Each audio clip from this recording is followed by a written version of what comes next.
I'm Stephen Gold. Hello. I usually say hello, I'm Stephen Gold, but I thought I'd try it the other way round.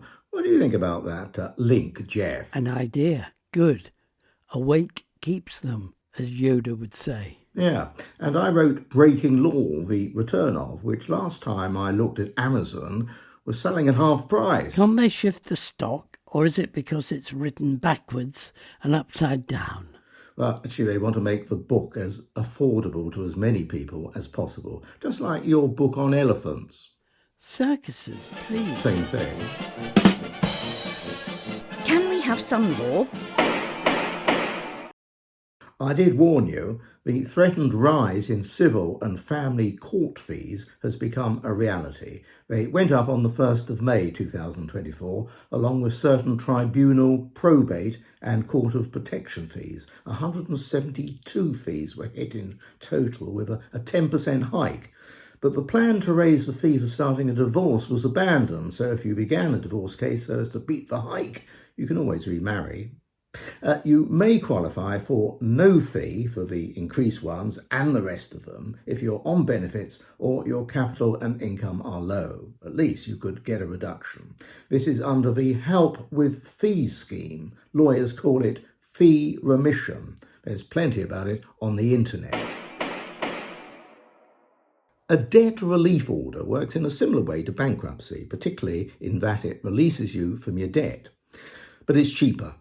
In fact, it comes free, and it's for the more amateur, the more modest debtor who lacks the savvy to clock up liabilities of a few £1,000,000. You apply for the order to the insolvency service, not the court, and you make the application through an approved intermediary like Citizens Advice. But to qualify, the amount of debt and any assets owned must not go above certain limits. The maximum amount of debt allowed was £30,000. It's now £50,000. The value of your assets must still not exceed £2,000. However, a vehicle will be disregarded if not worth more than £4,000. This is in place of the previous limit of £2,000. And you cannot have too high an income either. Take off tax, national insurance and this is the biggie, normal household expenditure, and if you're left with no more than £75 a month, you're in. That figure doesn't change. The fee for applying was £90. That's been scrapped. If you or your solicitor are negotiating settlement of a claim for personal injury compensation, that's after a traffic accident, a botched operation, whatever, or you're about to make a claim, then stick around. For claims for a whiplash injury after a road traffic accident, what you get is now governed by tariffs which are set by legislation. But for the rest, your compensation for pain and suffering and loss of amenities will be based on figures established by judges in a myriad of court cases, which are fed into guidelines published every couple of years. Well, updated guidelines have just come out. The guidelines are consulted by everyone involved in a personal injury claim, lawyers, insurance companies, and judges if it hasn't been possible to reach settlement and a judge has to decide how much. And anyone handling the claim for themselves without legal help? Sure, the guidelines, they're not a state secret. They can be looked at by litigants in person. Indeed, they can be looked at by anyone who's represented on their claim by a lawyer and want to check that the lawyer has taken them into account when advising on the value of the claim and any offer you should accept or reject. More details coming up. What these latest guidelines do is increase the ranges of compensation which should be paid out for each category of injury. Your case might fall anywhere within a range depending on the degree of seriousness and duration of symptoms and so on. And the increases take account of the rise in inflation in the 2 years up to August 2023. But negotiators should add on an extra figure to account for further inflation between August last year and the date the claim is settled. And while we're looking at compensation, let me briefly go back to those whiplash claims where the victim gets a tariff amount.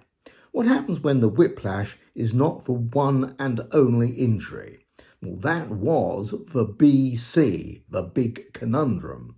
The Supreme Court, though, solved it in a major decision in March this year, when it backed the decision on the issue which had been made by the Court of Appeal. You take the tariff figure for the whiplash, you add on the compensation you would expect for the non-whiplash injury, and here you would normally be following the guidelines I was prattling on about. And then you sit back and consider whether the total of the two should be adjusted to avoid overcompensating or undercompensating for pain and suffering and so on, which have been concurrently caused by the whiplash and the non-whiplash. And if you can understand that, you can write the next edition of my book. What do insurers make of this Supreme Court decision then? Well, they hate it because it will cost them more money than they had wanted to pay out to victims. They say it will lead to an increase in premiums. Surprise, surprise. Sorry, but I haven't finished with insurers yet. It sounds to me that you've had a bad time with insurers. Did a claims representative kill your cat? No cat, alive or dead. I've got a multi-poo. I don't have a particular hatred of insurers, or pushy estate agents, traffic wardens, mobile phone robbers. That doesn't mean I would want to be trapped in a lift with one of them. What I wanted to mention was a review about how insurers treat their customers, their policyholders, whose vehicle's written off in an accident or it's stolen. The review was conducted by the Financial Conduct Authority. In fixing the value of the vehicle and so what the insurer should pay out to the policyholder, the authority says it should not rely on a figure from one solitary trade guide about the pre-accident value, and that insurers sometimes deduct from what they pay a set amount to reflect the vehicle's condition without sufficient regard to the actual state of that particular vehicle, which makes their valuation unfair.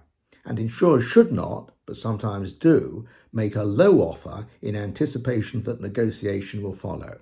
These sort of practices could well lead to a successful complaint by you to the Financial Ombudsman, free service, and more through the Ombudsman from your insurer.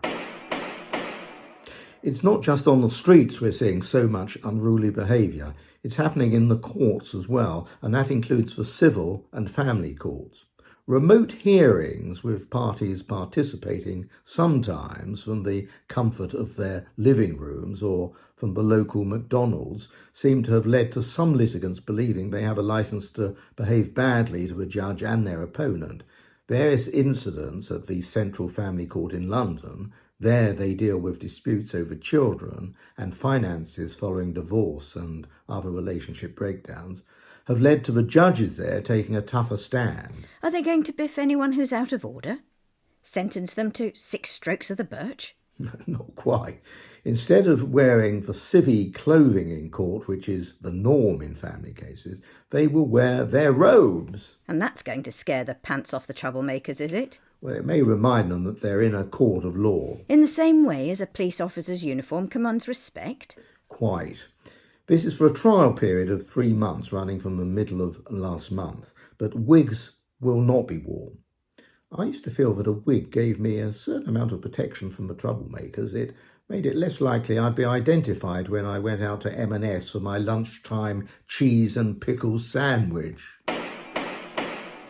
If you don't like the idea of trying to settle with the enemy your county court small claim, that's usually a claim for no more than £10,000, then you better start it off before the 22nd of this month. We already have a mediation process for small claims, but it isn't compulsory. It's run by the court service, it's free, and it involves a trained mediator talking through the claim with you by phone and seeing what you're after and whether you'll compromise. Then talking separately by phone to the other side and investigating whether they're prepared to come up with some dosh for you, and if so, how much. Then going back to you, they've offered 3 air miles and 2% off my next order. They must be joking. I won't take a penny less than 500 quid. Otherwise they can go to hell and I have my day in court and get the local paper in. And so it goes on to and fro. Around half of mediated cases are actually settled like this. The other half, and the cases that are not mediated, do not, and the judge later does their job. For claims started on or after the 22nd of this month, May, and for a trial period of 12 months, the same method of mediation will take place. Up to 1 hour will be available, but it will be compulsory, sort of. This is most likely to niggle big businesses, which can often be intransigent about any form of negotiation, in the hope the claimant will be intimidated into dropping the case. And it will also niggle the totally unreasonable claimant. Leave me out of it. Quite. The totally unreasonable claimant who is at it again, trying to extract money after tripping over a blade of grass or being stared at by a supermarket under-manager. Now, though they're calling it compulsory mediation, you won't be marched off to jail or have your claim or defence thrown out if you flatly refuse to go along with it. Instead, the claim will proceed to a full hearing, and the party who has refused to mediate is likely to end up by being caned on costs, denied one half of the costs they would have received on winning if they had mediated, or being ordered to pay an extra one half of the costs they have to pay if they lose. Costs are restricted, though, as we're in the world of small claims. The new mediation system will not apply to certain small claims, not to a claim where something other than money is being sought, like an order that the next-door neighbour removes a fence on your land, road traffic claims, claims for personal injury, and where a pilot online system is being used called online civil money claims. But that's not the usual money claims online that is mainly used in small claims.